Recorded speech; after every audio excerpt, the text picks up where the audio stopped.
Hello दोस्तों, नमस्कार। एक बार फिर से स्वागत है आपके अपने यूट्यूब चैनल देव जी के ट्रिक्स में। तो दोस्तों, हमने यहाँ पर डेली जो कि देख सकते हैं सुबह 11 बजे आपकी जी के जीएस की क्लास होती है, ज़बरदस्त क्लास होती है। तो आपको डेली जुड़ना है और जो भी आपकी परीक्षाएं लगी हैं उनके लिए देखा जाए तो ये सीरीज़ आपकी रामबाण है, इसके माध्यम से आप लोग बेहतर तरीके से तैयारी कर सकते हैं। हम इसका रिविज़न भी करा देते हैं। जैसे ही लगभग 20 या 25 प्रैक्टिस सेट होते हैं उनका रिवाइज करा देते हैं, दोबारा से रिपीट करा देते हैं ताकि आपको हर एक क्वेश्चन अच्छे समझ में आ जाए, है ना, और अच्छी तरीके से आपकी तैयारी हो सके। इसीलिए आपको यहाँ पर रिवीजन के हिसाब से क्लास हम दे रहे हैं। जो आपको पढ़ाया अभी आपको नई क्लास स्टार्ट हो जाएंगी तो इसके बाद फिर से आपको उसका रिवीजन कुछ समय बाद आपको कराए देंगे, है ना। यानी कि जो चीज़ पढ़ो उसको कॉन्सेप्ट के साथ तैयारी भी करते रहो, रिवीजन भी करते रहो, है ना।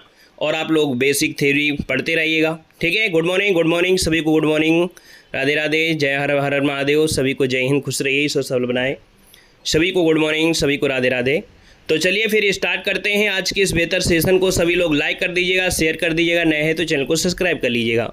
तो चलिए स्टार्ट करते हैं। पहला क्वेश्चन आपसे यहाँ पर आपसे कह रहा है कि मांसपेशियों में दर्द के उपचार में उपयोग किया जाने वाला जो विकर्ण होता है वो कौन होता है। याद रखिए, मांसपेशियों में जो दर्द होता है उसके उपचार में एक प्रयोग किया जाता है विकर्ण, है ना। यहाँ पर ये विकर्ण है आपका इंफ्रारेड। क्या बोलते हैं? इंफ्रारेड, जिसको ऑप्शन आ रहा है बिल्कुल राइट हो जाएगा। और देखा जाए तो इंफ्रारेड विकिरणों को अवरक्त किरणों भी कहते हैं। मतलब जो आपका इंफ्रारेड है इनको अवरक्त किरणें भी कहते हैं। अगर ऑप्शन में ना होता तो हो सकता है यह ऑप्शन मिलता, अवरक्त किरणें आपको होता अवरक्त, है ना। तो अवरक्त किरणें भी इनको कहा जाता है। याद रखिए, ऑप्शन नंबर आपका फर्स्ट यहाँ पर राइट हो जाएगा। यहाँ पर क्वेश्चन नंबर आपका दिया है दूसरा और आपसे कह रहा है कि अदरक तना है जड़ नहीं क्योंकि। अब आपको पता है कि अदरक जो होता है वो तना है, जड़ नहीं है। ऐसा क्यों है? क्योंकि इसमें नोड और इंटर नोड होते हैं। याद रखिएगा, जैसे कोई पौधा है और इस पौधे में देखा जाए तो आपकी जड़ें हो गई और जड़ों में से यहाँ से निकलने वाली जो शाखाएं होती हैं इन शाखाओं में से ये लगी होती हैं इस प्रकार से आपके, है ना। तो ऐसे कैसे लग सकते हैं जो आपकी होती है, तो कहीं ना कहीं ये मूल जड़ आपकी ये होती है और ये जड़ में से आपके तने होती हैं, तनों में से आपकी लगी होती है। तो इसमें नोड और जो आपके इंटर नोड दोनों होते हैं। यहाँ पर आंसर आपका बी आपको देना है। स्क्रीनशॉट ले लीजिएगा क्योंकि लैंग्वेज थोड़ी सी आपकी कठिन है। हमने आपको बताया भी है कि जो सीरीज है वो आपकी लेवल की है, दमदार आपकी है ना, डायरेक्ट आपका नहीं है। अगर पूछता तो ये पूछ लेता अदरक क्या है तो आप बता देते तना है, लेकिन इसमें दे दिया है कि जड़ नहीं है। क्यों? तो इसमें नोड और इंटर नोड होते हैं। ऑप्शन नंबर आपका बी बन जाएगा। यहाँ पर अगला क्वेश्चन दिया गया है, क्वेश्चन नंबर आपका 3 और आपसे कह रहा है कि बोरी एवं कुनो वन्यजीव अभ्यारण्य किस राज्य में स्थित है।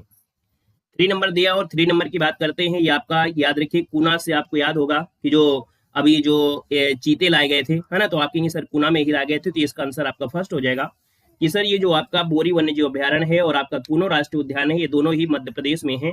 आपका जो औरंगाबाद होशंगाबाद आपने नाम सुना हो, होशंगाबाद, तो ऑप्शन नंबर आपका फर्स्ट हो जाएगा। क्वेश्चन नंबर आपका 4 है और आपसे कह रहा है कि राष्ट्रपति द्वारा राष्ट्रीय आपात की उद्घोषणा संसद के दोनों सदनों द्वारा कितने माह के भीतर अनुमोदित होना आवश्यक है। 4 नंबर दिया गया है और 4 को ऑप्शन यहाँ पर देना है। हमने कई बार आपको इसको बताया है ना, कि राष्ट्रपति कह सकते हैं कि राष्ट्रपति द्वारा राष्ट्रीय आपातकाल की उद्घोषणा जो सदन होते हैं, संसद के दोनों सदन होते हैं, उनके द्वारा 1 महीने के अंदर, यहाँ पर आपका आंसर फर्स्ट हो जाएगा, 1 माह के भीतर अनुमोदन होना आवश्यक है। फर्स्ट नंबर आपका यहाँ पर जिसका आ रहा है बिल्कुल राइट हो जाएगा, फर्स्ट नंबर। क्वेश्चन नंबर आपका 5 और आपसे कह रहा है कि भारत में राष्ट्रीय आय का आकलन सर्वप्रथम किस वैज्ञानिक के द्वारा किया गया था। भारत में जो राष्ट्रीय आय का आकलन है इसका सबसे पहले जो इस्तेमाल किया था, है ना, ये किया था, किसने किया था। और ये क्वेश्चन आप लोगों से सबसे गलती होने के चांस है। याद रखिए 5 नंबर में, याद रखिए सबसे पहले जो किया था वो आपके यहाँ पर आंसर डी बनेगा, आरबी के राव ने किया था। याद रखिए, हमने कहा था सबसे गलत हो जाएगा। याद रखिएगा ये 1931 और 32 की बात है। कब है? तो याद रखिएगा 1931 और 32 के समय की बात है। 1931-32 के समय की बात है। जो सबसे पहले देखा जाए तो आपके आरबी के राव ने किया था। लेकिन अगर हम बात कर लेते हैं कि दादा भाई नौरोजी ने कब किया था, तो इन्होंने किया था यहाँ पर देखा जाए तो आपके 1867, यहाँ पर आपके 68 में किया था। मतलब अगर हम आपसे बोले कि सर वैज्ञानिक द्वारा किया गया था आकलन सर्वप्रथम, दोनों में कुछ ना कुछ अंतर आपका है। भारत में राष्ट्रीय आय का जो आकलन है सर्वप्रथम किस वैज्ञानिक के द्वारा किया गया था। देखो यहाँ पर दिया गया वैज्ञानिक, क्या दिया गया है? वैज्ञानिक दिया गया है। थोड़ा सा अंतर ये है, यहाँ पर देखो वैज्ञानिक भी दिया गया है, दूसरी बात, अगर जब हम लोग नौरोजी जी को नाम लेते हैं तो नौरोजी में यहाँ पर अनुमान होता है कि इन्होंने अनुमान लगाया था, है ना, कि जो आपके यहाँ की राष्ट्रीय आय है वो अनुमान लगाया था। ये आपके देखो वैज्ञानिक है, वैज्ञानिक में जो आपके हैं आरवी के राव, ये इन्होंने 1931 में, और ये जो आपकी 1867 में, दोनों में अंतर छोटा छोटा ये है बस। ये वैज्ञानिक भी हैं, इन्होंने आकलन किया था और दादा भाई नौरोजी ने अनुमान लगाया था। ठीक है ना, क्लियर है। आइएगा नेक्स्ट क्वेश्चन में, क्वेश्चन नंबर आपका 6 है और कह रहा है कि वर्ल्ड इकोनॉमिक्स आउटलुक रिपोर्ट निम्नलिखित में से किस संस्था के द्वारा प्रकाशित किया जाता है। वेरी गुड, बिल्कुल सही है कि दादा भाई नौरोजी वैज्ञानिक ने थे, समझ गए वो आप लोग। आइएगा नेक्स्ट क्वेश्चन में, क्वेश्चन नंबर आपका 6 है कि कह रहा है वर्ल्ड इकोनॉमिक्स आउटलुक रिपोर्ट है और एक किस संस्था के द्वारा प्रकाशित किया जाता है। 6 नंबर आपसे कह रहा है और 6 का ऑप्शन डी हो जाएगा। ये अंतर्राष्ट्रीय जो मुद्रा कोष है, क्या है, अंतर्राष्ट्रीय मुद्रा कोष है। यहाँ पर आंसर आपका डी जिसका आ रहा है, यहाँ पर आंसर आपका अंतर्राष्ट्रीय जो मुद्रा कोष आ रहा है, बिल्कुल सही जवाब इनमें से हो जाएगा, याद रखिएगा। अगले क्वेश्चन में आते हैं। क्वेश्चन आपसे दिया गया है कि जल का अधिकतम घनत्व कितना होता है। चलिए बताना है कि जल का अधिकतम घनत्व केल्विन में कितना होता है। देखो आपसे केल्विन में पूछा गया है ना, और केल्विन में पूछे तो फिर आपको आंसर देना है, यहाँ पर याद रखिए 277 के, है ना, क्या देना है 277 के। यहाँ पर जो आंसर आपका आ गया है, यहाँ पर बी नंबर है, राइट हो जाएगा, 277 के होता है, याद रखिएगा। ठीक है ना, मतलब के मतलब आपका केल्विन हो गया है, याद रखिएगा। यहाँ पर आगे बढ़ते हैं। देखो 73 तो दिया गया है, लेकिन आपको मालूम है कि अगर हम जब 4 और जोड़ देते हैं, जैसे कहीं ना कहीं देखा जाए कि आपका जो अधिकतम घनत्व होता है 4 डिग्री सेंटीग्रेड होता है। कितना होता है, 4 डिग्री सेंटीग्रेड होता है। उसी प्रकार से यहाँ पर देखा जाए तो आपकी इसमें से 277 केल्विन होता है। इसको आंसर आपको बी लॉक करना है, याद रखिएगा। ठीक है ना, और यहाँ पर अगर डिग्री सेंटीग्रेड होता तो आपको 4 डिग्री सेंटीग्रेड लगा देतेगा। नेक्स्ट क्वेश्चन नंबर आपका दिया गया है और आपसे कह रहा है सर जी यहाँ पर आपका सूची फर्स्ट को सूची सेकंड से आपको सम्मिलित करना है। और ये क्वेश्चन आपका बहुत बार पूछा गया है, देख सकते हैं 8 नंबर में से आपसे पहला ऑप्शन है कि जो लैक्टिक अम्ल होता है, लैक्टिक शब्द लगा हो तो याद रखिएगा दूध से बनने वाले जो भी प्रोडक्ट होंगे, लैक्टिक इसका मतलब आपका हो गया दूध के साथ। एसिटिक और एस्टिक जो आपका होता है, याद रखिए आपका नींबू में होता है, यहाँ पर नींबू हो जाएगा। नींबू नहीं होगा भाई, सिरका में होगा, है ना। एस्टिक जो आपका दिया गया है, ये आपका सिरका जो होता है ना, सिरका खटाई, है ना, तो याद रखिए एस्टिक अम्ल जो पाया जाता है वो आपकी सिरका में पाया जाता है। और साइट्रिक अम्ल अगर पूछ लेता है तो साइट्रिक अम्ल होता है आपकी किसमें, तो आपके नींबू में होता है। और ब्यूटायरिक अम्ल जो आपका होता है दुर्गंध युक्त जो मक्खन होता है, दुर्गंध युक्त होता है मक्खन। यहाँ पर आंसर आपका सी वाला राइट हो जाएगा, स्क्रीनशॉट ले लीजिएगा। और आज की यहाँ पर जो क्वेश्चन बिल्कुल दमदार है। सेशन को लाइक सर जरूर कर दीजिएगा, कंजूसी न करिएगा, है ना। सेशन आप दे सकते हैं, बेहतर तरीके की आपकी है, तो सभी लोग लाइक सर जरूर कर दीजिएगा। क्वेश्चन नंबर आपके सामने है 9 नंबर, और 9 नंबर में आपसे क्या कह रहा है। पहला ऑप्शन दिया गया है कि अभिनव भारत संस्था, ये अभिनव भारत जो संस्था है वो किसके द्वारा की गई थी। यहाँ पर देखा जाए तो आप कहेंगे सर अभिनव भारत आपकी वीडी सावरकर है। यहाँ पर देखा जाए तो आप कहेंगे सर वीडी सावरकर, यहाँ पर ऑप्शन लगाते हैं इसके साथ। अखिल भारतीय ट्रेड यूनियन कांग्रेस है, और ये देखा जाए तो आपकी ये किसके साथ जाएगा, तो आप कहेंगे एम.एन. जोशी के साथ जाएगा। और इसके बाद आपका क्या हो सकता है, यहाँ पर देखो हिंदुस्तान सोशलिस्ट रिपब्लिकन एसोसिएशन है, और ये आपकी चंद्रशेखर आजाद कानपुर हो जाएंगे। और नौजवान सभा जो आपकी वो भगत सिंह आपके बन जाएंगे। यहाँ पर आंसर आपका बनेगा सी नंबर, इसका राइट हो जाएगा। इसका भी स्क्रीनशॉट ले लीजिएगा, यह संस्थाओं से क्वेश्चन आपका बनता ही बनता है ना। तो आपका अगला क्वेश्चन आपके सामने है और आपसे कह रहा है बंग भंग विरोधी आंदोलन का प्रारंभ किस तिथि से हुआ था। 10 नंबर दिया है और 10 नंबर की बात करते हैं। आपसे कह रहा है प्रारंभ, और प्रारंभ दिया है तो 16 अक्टूबर याद रख लेना, है ना। अगर प्रारंभ पूछा जाए कि भैया ये चलाया गया था तो आपकी 16 अक्टूबर 1905 को चला गया। ऑप्शन नंबर आपका सी यहाँ पर है, राइट हो जाएगा, याद रखिएगा। घोषणा अगर पूछ लेता कि घोषणा कब की गई थी, तो 19 जुलाई को की गई थी। ठीक है, 19 जुलाई 1905 को इसकी घोषणा की गई थी। अगला क्वेश्चन नंबर आपका 11 है और आपसे कह रहा है कौन सा सुमेलित नहीं है।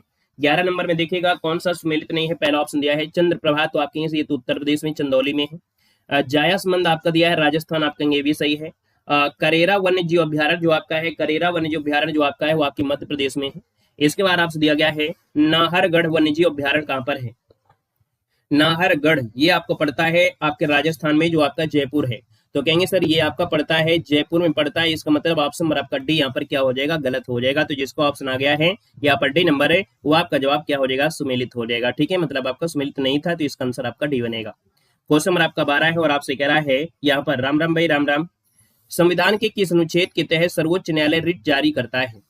जब सुप्रीम कोर्ट की बात करता है और सुप्रीम कोर्ट की बात करता है तो आप कहेंगे आर्टिकल नंबर आपका 32 है, लेकिन अगर हाई कोर्ट की बात कर लेता तो आपका 226 के तहत जो आपका हाई कोर्ट है वो आपकी 5 प्रकार के रिट जारी करता है।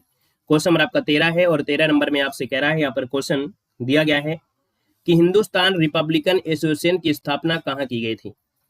अभी ये हमने क्वेश्चन आपको पढ़ाया था, यहाँ पर चंद्रशेखर आजाद के द्वारा आपकी कानपुर में की गई थी, है ना, और इनके साथ सचिंद्र नाथ सन्याल भी आपके थे, तो इसका आंसर आपका सी बनेगा।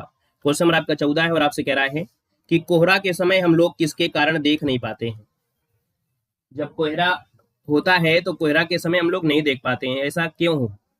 यहाँ पर 14 नंबर में तो दोस्तों याद रखिएगा, यहाँ पर होता है प्रकीर्णन, मतलब है कि जो प्रकाश का प्रकीर्णन होता है, इस प्रकीर्णन के कारण हम लोग देख नहीं पाते हैं। कोहरे में जो मौजूद बूंदे होती हैं, ये प्रकाश विकर्ण हो जाता है चारों तरफ, है ना, और जो देखने की क्षमता होती है अर्थात दृश्यता कम हो जाती है, और इसे टिंडल प्रभाव भी कहते हैं। इसी को हम लोग टिंडल प्रभाव भी कहते हैं। याद रखिए, इसका आंसर आपका डी हो जाएगा।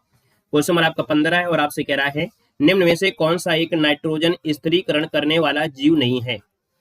मतलब अपने अंदर जैसे आपका नाइट्रोजन होता है उसके अंदर, है ना, तो 3 ऐसे हैं जिनके अंदर नाइट्रोजन होता है, जैसे आपका नोस्टाक हो गया, एनाबिना हो गया, एजोटोबैक्टर हो गया, लेकिन जो आपका दिया है माइकोराइजा, इसमें आपका नाइट्रोजन की स्थिरीकरण करने के लिए, स्थायी करने के लिए, स्थिरीकरण करने के लिए यहाँ पर आपका नहीं होता, इसका आंसर आपका डी बनेगा।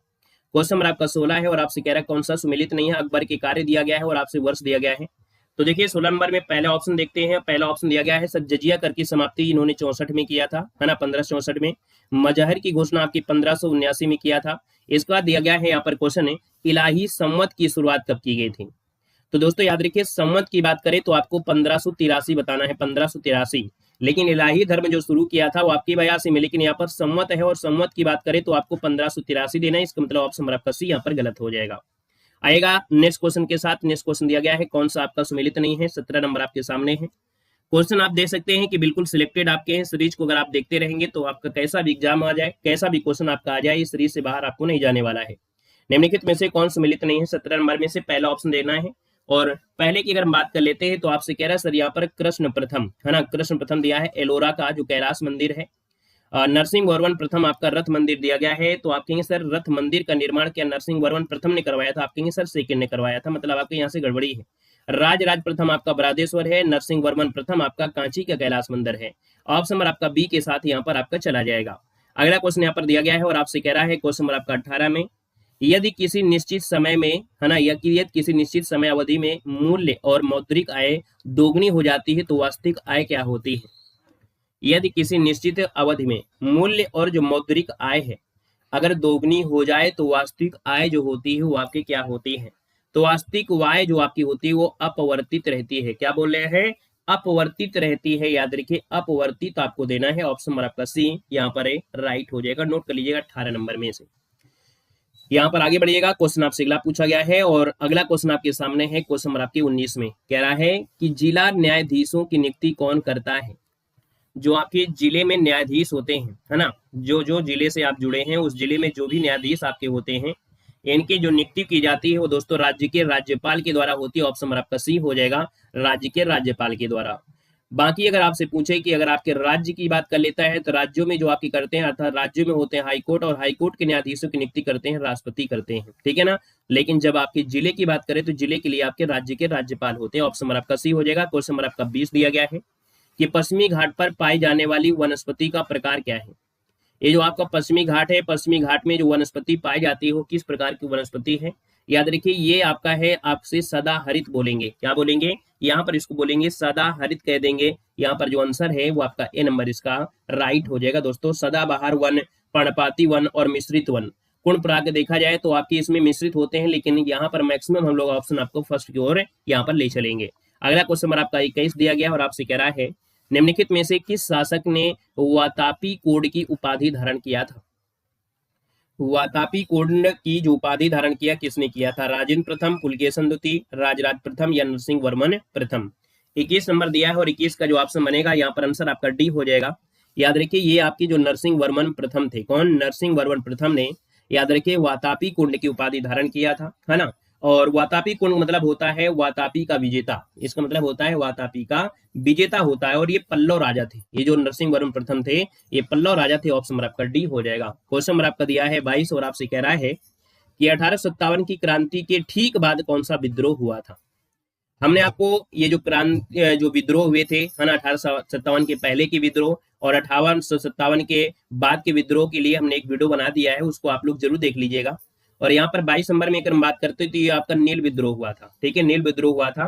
जो कि 1859 से लेके 1860 में हुआ था, है ना। और देखा जाए तो ये भारत का पहला स्वतंत्र संग्राम, है ना, मतलब भारत का पहला स्वतंत्रता संग्राम जो 1857 के बारे में रहा है, उसके जस्ट बाद आपका नील विद्रोह हुआ था। ऑप्शन आपका डी हो जाएगा। यहाँ पर अगले क्वेश्चन का आते हैं। क्वेश्चन आपसे अगला पूछा गया है और आपसे कह रहा है यहाँ पर 23 नंबर में दिया गया है। यहाँ पर क्वेश्चन है, निम्न में से कौन से समिति चुनाव सुधार से संबंधित है। यहाँ पर दिया है चुनाव सुधार से संबंधित। देखा जाए तो आपके कौन कौन से शामिल होंगे चुनाव से संबंधित में। देखा जाए तो पहला तो आपका दिनेश गोस्वामी समिति आई थी, इंद्रजीत गुप्ता समिति आई थी, इसके बाद आपका बोहरा समिति आई थी। यहाँ पर आपका आंसर डी हो जाएगा, फर्स्ट सेकंड थर्ड इसका ऑप्शन आ रहा है, बिल्कुल सही हो जाएगा। आपको बताना है ओम प्रकाश समिति का संबंध किससे है। चलिए, हाँ बिल्कुल सही है, ओम प्रकाश समिति का जो संबंध है वो आपकी किससे है, यहाँ पर देना है। तो दोस्तों ये ग्राम कारावास से जुड़ा हुआ आपका है, गांव के विकास से जुड़ा हुआ जो आपका है वो आपका ओम प्रकाश समिति है, गांव के विकास से है। यहाँ पर अगला क्वेश्चन दिया गया है और आपसे कह रहा है 24 नंबर में, और क्वेश्चन आपसे दिया गया है, व्यक्ति का भार उस लिफ्ट में अधिक होगा जब। देखो इसमें दो कंडीशन होते हैं। कंडीशन तो आपका होता है जब लिफ्ट आपकी ऊपर जा रही होती है ना, और उसमें व्यक्ति जब ऊपर के लिए जा रहा होता है, वो एक होता है लिफ्ट में जब आपकी नीचे की ओर आ रहा है। कभी कभी ऐसा होता है कि लिफ्ट की जो डोरी होती है अचानक से टूट जाती है ना। ये तीन कंडीशन से क्वेश्चन आपके बनते हैं। तो आप कहेंगे जब व्यक्ति कह रहा है कि भार लिफ्ट में अधिक होगा, इसका मतलब है जब व्यक्ति का भार उस लिफ्ट में अधिक होगा, तो भाई होगा क्या इसी कंडीशन में कि ऊपर की ओर त्वरित होगा। मतलब वो जो ऊपर की ओर जा रहा होता है, ऊपर की ओर से एक्सेलरेशन होता है, तो आप कहेंगे सर ऊपर की ओर जब जाएगा तो उसका भार यहाँ पर होगा, लेकिन जब नीचे आएगा तो भार बिल्कुल जीरो लगने लगता है। तो इसका आंसर आपका सी हो जाएगा, ऊपर की ओर त्वरित होने पर याद रखिए व्यक्ति का भार लिफ्ट में अधिक होगा। ऑप्शन आपको सी देना है ना। और जब अचानक से डोरी टूट जाती है तो बिल्कुल कांस्टेंट हो जाता है। जब नीचे को आपका आते हैं तो क्या होता है, कम होता है ना। तीनों चीजों को आपको याद रखना है। क्वेश्चन नंबर आपका 25 है, कह रहे कौन सा सुमेलित नहीं है। चलिए सुमेलित नहीं है, देख लेते हैं। पहला ऑप्शन दिया है मामलुक वंश के संस्थापक कुतुबुद्दीन ऐबक है। याद रखिए मामलुक वंश, गुलाम वंश, दास वंश, है ना, ये सब का आपका जो है वो आपका इसी वंश को कहा जाता है, गुलाम कुतुबुद्दीन ऐबक हो जाएंगे। लोधी वंश का संस्थापक पूछा गया है। लोधी वंश के हमने बताया था बहलोल लोधी। और हमने आपको दिल्ली सल्तनत में से आपको बताया था, दिल्ली सल्तनत के जितने भी आपके कह सकते हैं, जैसे आपका गुलाम वंश हो गया, हमने एक ट्री बताया था, गुलाब खिले तो सुंगलो महक, या गुल खिले तो सैया ला दो, किसी प्रकार से आप कर सकते हैं। तो हमने कहा गुल से आपका होता है गुलाम वंश, ख से खिलजी वंश होता है, तो से तुगलक वंश होता है, सैयद वंश होता है, लोधी वंश होता है। तो आप कहेंगे सर यहाँ पर लोधी वंश के थे बहलोल लोधी, है ना। लोधी वंश में भाई बहलोल लोधी थे, इब्राहिम लोधी नहीं थे। कहां पर डी पर जा रहे हो। सैयद वंश के खिजर खां थे और खिलजी वंश के आपके जलालुद्दीन खिलजी, इसलिए ऑप्शन नंबर आपका बी यहाँ पर क्या हो जाएगा, गलत हो जाएगा। हाँ, यहाँ पर अगला क्वेश्चन बताएगा। जो हमने हिस्ट्री की क्लासें दिया है ना, उनको जरूर देख लीजिएगा, हल्के में मत लीजिएगा उनको। हमने कहा भी है कि 100 सुनार की एक लोहार वाली क्लासें चलती हैं। देखो आपका 26 है और आपसे कह रहा है कि तुजुक ए बाबरी का फारसी में अनुवाद किसने किया था। 26 नंबर की बात करते हैं तो आप कहेंगे सर तजुक एक बाबरी है और इसका फारसी में अनुवाद किया था अब्दुल रहीम खाने खाना, है ना। अब्दुल रहीम खाने खाना ने किया था। मुगल दरबार के एक कुलीन मिर्जा थे और बैरम खां के पुत्र भी थे। तो इसका आंसर आपका सी बनेगा। क्वेश्चन और आपका दिया है और आपसे कह रहा है यहाँ पर आपका 27 और आपसे कह रहा है निम्न में से कौन क्षोभ मंडल के संबंध में सही नहीं है। हमने कहा था क्षोभ मंडल में हलचल बहुत होती है। पृथ्वी के सबसे पास वाला मंडल अर्थात जो आप लोग पृथ्वी में हैं, और ये मंडल जो आपका होता है, इस मंडल को हम लोग क्षोभ मंडल कहते हैं, और यहाँ पर इसको इंग्लिश में स्ट्रेटोस्फेयर कहते हैं। और याद रखिए इसमें एक घटना आपसे कह रहा है कौन सा सही नहीं है, है ना, कौन सा सही नहीं है। 27 नंबर में पहला ऑप्शन देखिएगा, कह रहा है इसमें ऊंचाई बढ़ने के साथ तापमान कम होता है, क्षोभमंडल की ऊंचाई ग्रीष्म काल में बढ़ जाती है, क्षोभमंडल में मौसम संबंधी कोई घटना नहीं होती। ये आपका गलत हो गया है, क्योंकि क्षोभमंडल में जितने भी मौसम संबंधी घटनाएं होती हैं वो सब इसी में होती हैं, है ना। यहाँ पर आंधी बौखा तूफान सब जितना होता है सब यही माप के होते हैं इस आपके क्षोभमंडल में, ठीक है ना। और यहाँ पर दिया है क्षोभमंडल की ऊपरी सीमा को ट्रोपोपाज कहते हैं, जो कि बिल्कुल सही है। क्वेश्चन नंबर आपका 28 है और आपका कह रहा है यहाँ पर दिया गया है कि संवेग का मात्रा क्या है। 28 नंबर में संवेग का मात्रा क्या होता है। संवेग इसका एसआई मात्रक होता है किलोग्राम मीटर प्रति सेकंड। किलोग्राम मीटर प्रति सेकंड ये जो मात्रक है वो आपका कैसा है, एसआई आपका है दोस्तों, याद रखिए एसआई यूनिट आपका हो जाएगा, याद रखिएगा, ठीक है ना। यहाँ पर आइएगा नेक्स्ट क्वेश्चन में, क्वेश्चन नंबर आपका दिया गया है 29 नंबर में, और आपसे कह रहा है सर जी ये बताइए कि 42वें संविधान संशोधन अधिनियम 1976 द्वारा भारतीय संविधान की प्रस्तावना में किन नए शब्दों को जोड़ा गया था। याद रखिएगा जो 42 संविधान हुआ था इसमें से 3 ऐसे कुछ शब्द आपके कुछ ऐसे शब्द जोड़े गए थे, है ना। और ये जो शब्द जोड़े गए थे याद रखिएगा, यहाँ पर देखा जाए तो आपके दिया है समाजवादी दिया है, पंथ निरपेक्ष है, अखंडता है ना। तो आपका आंसर बनेगा C number, first second third आपका आंसर सी यहाँ पर बिल्कुल बिल्कुल सही हो जाएगा। आएगा क्वेश्चन नंबर आपके 30 में, और आपसे कह रहा है कि भगत सिंह और बटुक दत्त ने केंद्रीय विधानसभा में किसके विरोध में बम फेंका था? इसी वजह से इनको फांसी मिली थी, है ना, इसीलिए इनको फांसी की सजा दी गई थी। तो आप कहेंगे सर 30 नंबर में देखा जाए तो ए और बी, अर्थात यहाँ पर जो है ट्रेड डिस्प्यूट बिल आपका पारित हो रहा था और पब्लिक सेफ्टी बिल। यहाँ पर आंसर आपका डी राइट हो जाएगा, आपका आंसर डी बन जाएगा। अगला क्वेश्चन नंबर आपका दिया गया है और आपसे कह रहा है, यहाँ पर देखो दिया गया है 31 नंबर में कि जास्कर श्रेणी किस हिमालय में आपकी स्थित है? 31 नंबर याद रखिए, ये आपका है ट्रांस हिमालय। कहा जाता है कि जो ट्रांस हिमालय है वह आपका नवीनतम हिमालय नहीं है, ये बहुत पुरानी श्रृंखला है, इसके पहले से आपका रहा है। जो इसके बाद की श्रृंखलाएं हैं वो आपकी हिमालय की जो आपकी बना है टेथिस सागर की वजह से, है ना। बाकी ये सबसे पुराना और अपनी जगह में आपको पहले से ही आपको था, अर्थात ये पुराने से आपका है, तो इसका आंसर आपका ट्रांस हिमालय हो जाएगा। क्वेश्चन आपका 32 है और आपसे कह रहा है, यहाँ पर क्वेश्चन है कि 10 साला बंदोबस्त निम्नलिखित में से किसके दिमाग की उपज थी? जो 10 साला बंदोबस्त थी दोस्तों याद रखिए, ये उपज पूछा गया है। दिमाग जो उपज है, उपज आपके टोडरमल की थी।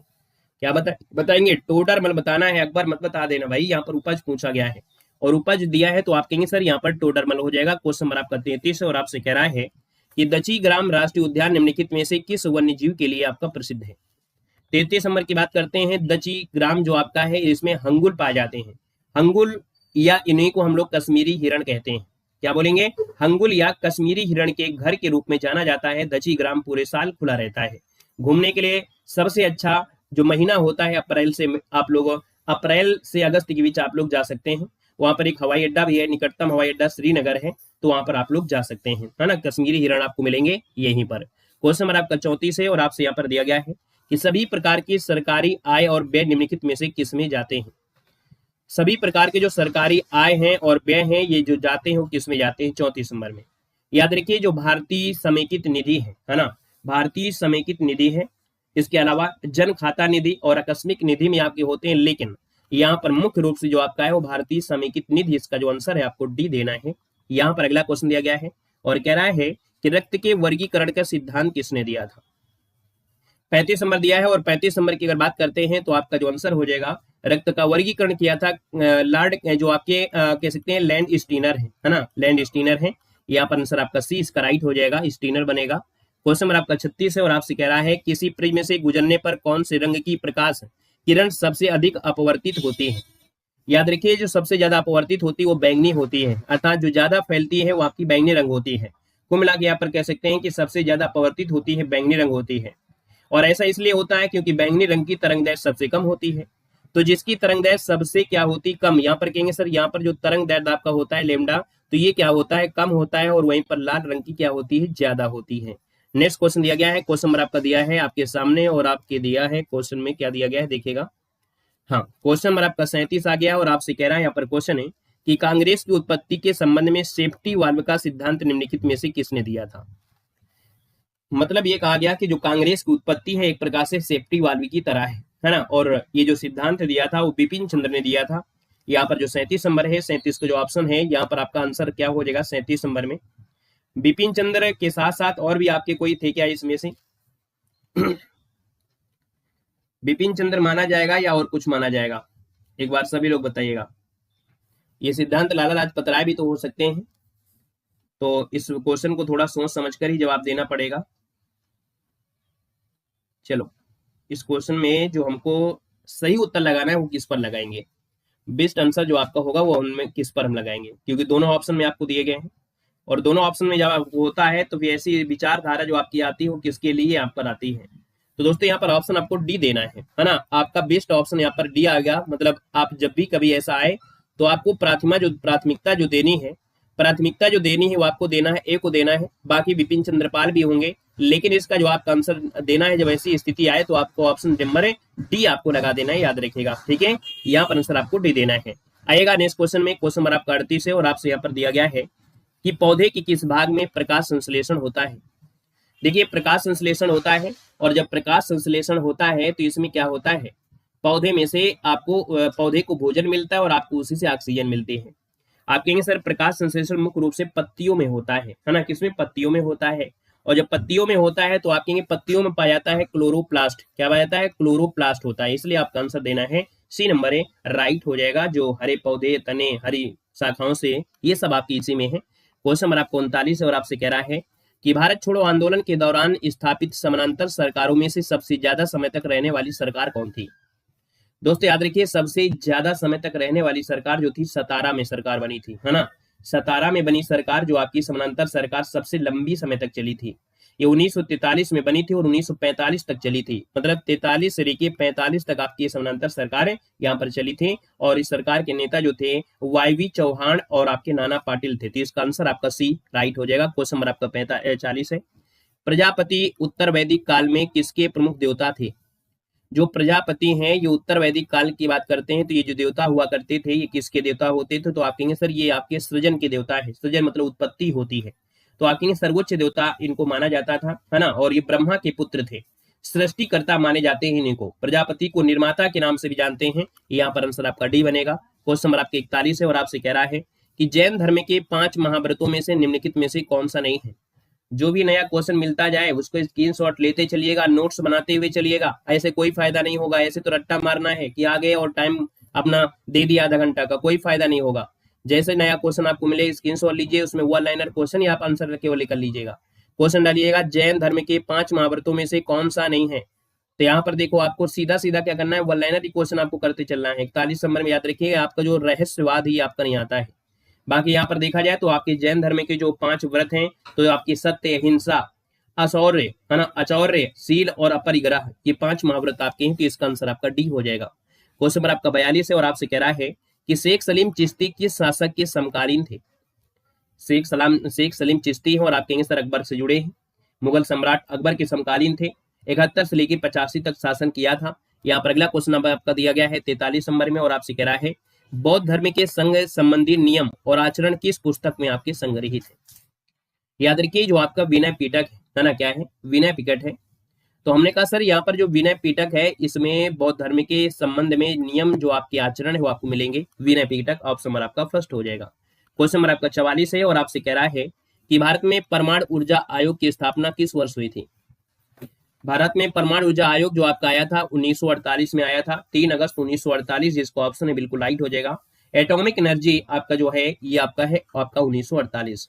नेक्स्ट क्वेश्चन दिया गया है, क्वेश्चन नंबर आपका 45 है और आपसे कह रहा है निम्नलिखित में से तट से कितनी दूरी को प्रादेशिक जल के रूप में जाना जाता है?